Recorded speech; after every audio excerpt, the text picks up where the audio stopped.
Team Sialkot के 90% shares नई party खरीदने पर आमादा। अदम अदायगी पर बोर्ड के पास बैंक गारंटी कैश कराने का ऑप्शन मौजूद होता है। इस हवाले से आइंदा हफ्ते पेशरफ्त सामने आएगी।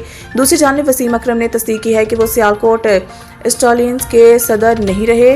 इनके मुताबिक कोई मुआहदा नहीं हुआ, सिर्फ जुबानी बातचीत हुई थी। तफसीलात के मुताबिक PCB ने गुज़िश्ता माह PSL के 7वीं टीम किंग्समैन को 1 अरब 75 करोड़ जबकि 8वीं टीम ओजी ग्रुप को 1 अरब 85 करोड़ रुपए में फरोख्त की थी। अमरीकी कंपनी ने तो वक्त पर वाजबात अदा कर दिए, अलबत्ता ऑस्ट्रेलवी ग्रुप को माली मुश्किलात का सामना रहा। ज़राए ने बताया है कि नीलामी के वक्त ही जब बर्स बढ़ती रही तो ओजी के पार्टनर्स को तशवीश हुई। दरमियान में वक्फा लेकर फ़ोन पर दोनों को सूरत-ए-हाल से आगाह किया गया। जब बर्ड जीत ली तो सियालकोट और स्विट्ज़रलैंड से ताल्लुक़ रखने वाले दोनों पार्टनर्स ने रकम ज़्यादा होने का जवाब देकर दस्तबरदारी इख्तियार कर ली।